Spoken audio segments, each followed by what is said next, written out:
Imagine being a star basketball player, you have thousands of fans, everyone loves you, and you play for one of the best college basketball teams out there. It doesn't get too much better than that, you're literally on top of the world. But then out of nowhere, you throw away your entire career because you murdered a man. As crazy as that sounds and unbelievable as it sounds, it's true. The only words and the only way to describe this story I'm going to be telling you today is that it's an eye-opener. It's one of those stories where it leaves you sitting on the edge of your seat because you can't believe what you just heard and you have no idea what's going to happen next. Nobody really even knows why he did this and what was going through his mind. So therefore, it leaves us with the question of the day. What happened and what went wrong with Keith Appling?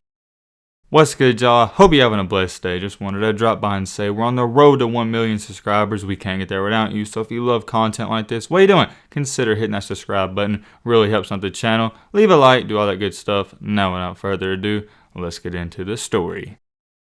Oh man, are you guys in for a treat with this one? This is arguably one of the craziest and strangest stories we've ever done. What makes this story so fascinating, at least to me, is that this guy was on the top. He was at the pinnacle. So why did he do the things he did? It doesn't really add up. We're going to talk about everything in this and go deep into detail, but it makes for a cool story. The player we're going to be talking about throughout this video goes by the name of Keith Appling, and for my college basketball fans, that name may ring a bell. We're going to touch on that in just a second, but first things first, we gotta throw it all the way back to where things started. Keith, like most college basketball stars, was one of the best kids in his area growing up. He had talent and possessed a skill that other kids his age didn't have. In his middle school and high school days, he was the definition of a pure scorer. He was a bucket getter, and that's what he was known for. He wound up playing his high school basketball at Pershing High School in Detroit. It wasn't until in 2009 though, until he really gained a lot of recognition. As just a junior, this is when he led his team to a Michigan State basketball championship. He wasn't satisfied with just getting there, he dominated during that game. He set a championship record by scoring 49 points. Let that sink in. He had almost a 50-piece in one of the hardest games of the year. People knew he was a good player, but that was a game when he cemented his legacy. Remember, the scary part about that is that he was just a junior at the time,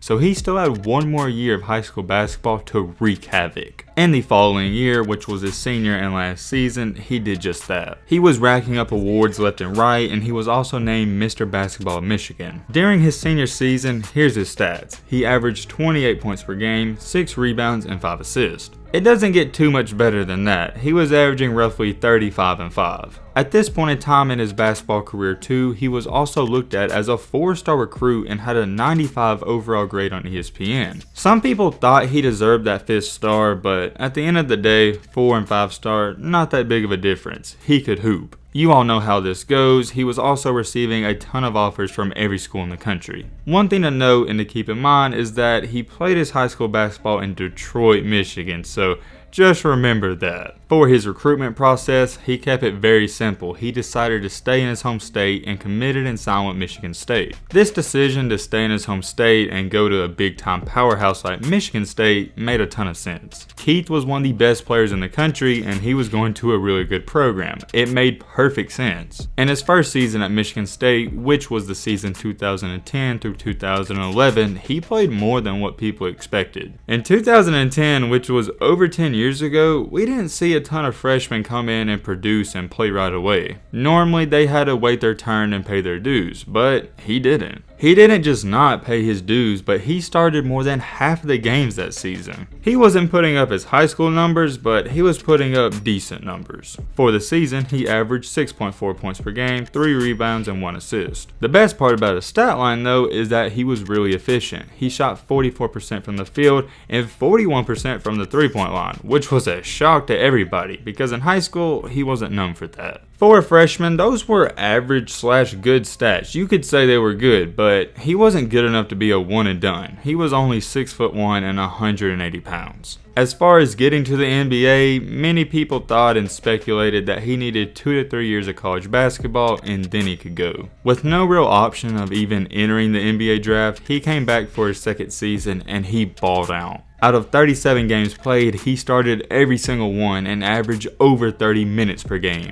He also saw all of his stats take a huge increase. He bumped his points per game up to 11.4, his assists to 4, and his rebounds to 3. The only knock you could even say on this season is that he only shot 25% from the 3-point line, which isn't really terrible, but it's not average. From the field, it was same as his first year. He shot roughly 43%. Before we go any farther, I gotta give credit where it's due. That's a really good season, especially for a sophomore. He was making a name for himself all around the conference, and people were talking about this kid on a national level. In his first and second year, it was a case where people didn't have expectations for him because he was a younger guy. But going into his third year, there was a lot of pressure because now he's supposed to be the quote-unquote man. He's no longer a role player and supposed to pass. He's supposed to be the main option. To go along with that, people were saying if he would have had a breakout season in his third year, he could have entered the NBA draft and maybe be a first-round pick.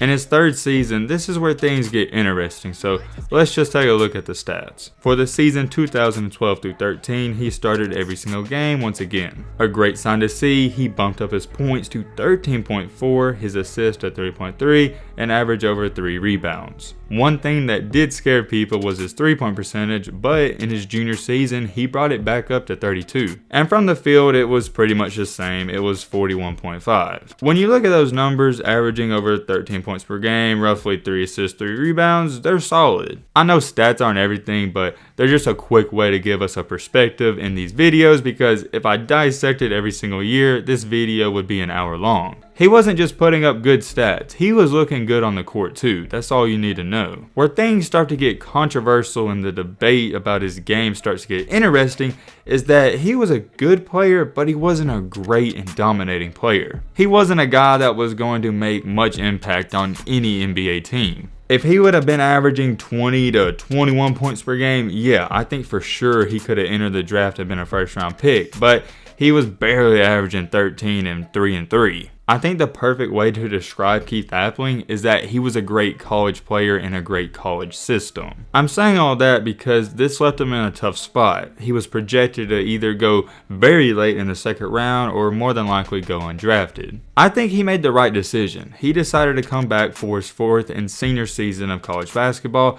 I personally think that was the right decision, but let me know what you think in the comment section. If he would have came back for his senior season and averaged 20 points per game, I'm sure he would have got drafted, but this is where our story takes a slightly downhill turn. In his last season, he saw his points per game drop and this hurt him a lot. He went from 13.4 points per game to 11.2. He also pitched in 4.5 assists and 3 rebounds. Even though his points did drop, he was more efficient, so don't pay too much attention to that. His field goal percentage was the best of his career so far. He shot over 45% from the field, and from the 3-point line, it was 36%, which is great. His biggest downfall though is that he was only 6'1" and 180, and size plays a lot into what these NBA scouts look at. If you're going to be listed under 6'3", you better be able to shoot that 3 ball. And he could shoot it, but not like Steph Curry. We don't talk about defense much on this channel, but he wasn't a liability on defense, but at the NBA, they would have bullied him. Look at Stephen Curry and Trae Young. Much respect, but they're 6'3" and they weigh more than this guy, and they still get bullied from time to time. But for Steph Curry and Trae Young, the way they can counter it is that they average over 30 points per game.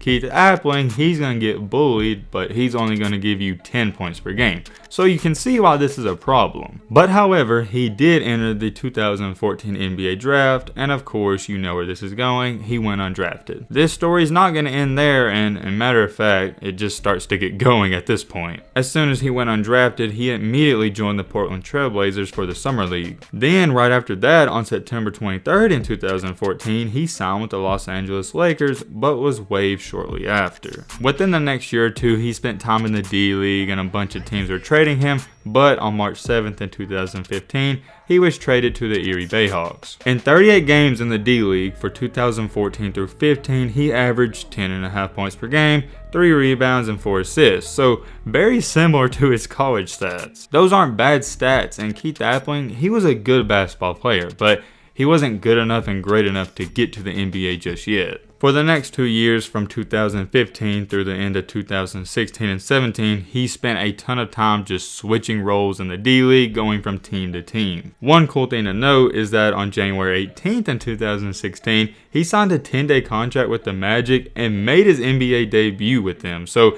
technically he did make it to the NBA. In 2017, this is where the problems start to come up and they start to occur. In 2017, Keith Appling was sentenced to a year in jail because he was carrying a concealed weapon and he resisted arrest. He did go to court for this and he admitted to it, and he even pleaded guilty. He told the judge in the courtroom that he was extremely disappointed in himself and he was ready to get his life back on track. Hey, I'm all about second chances. We mess up. I mess up all the time, and you watching this, you can act like you don't, but you mess up too. It may not be on a national scale like it is for this kid, but we all make mistakes. Not only did he have to go to jail for a year, but he was also on probation for 4 years. But then he had to spend another year in jail because he was arrested after driving away from a traffic stop in Detroit. There wasn't too much information released about that, and it doesn't matter that much because all of that was dismissed, so I just thought I'd throw it in there. He didn't play basketball for basically 2 years, but he returned in the 2018 through 19 season. And this is where he played for a team that went by the name of Carneros del Este of the Dominican Republic. After he joined that team, he realized he didn't like them, so he joined another team in the Mexican League. And then, only a couple months after that, he signed with a team in Italy on March 19th in 2018.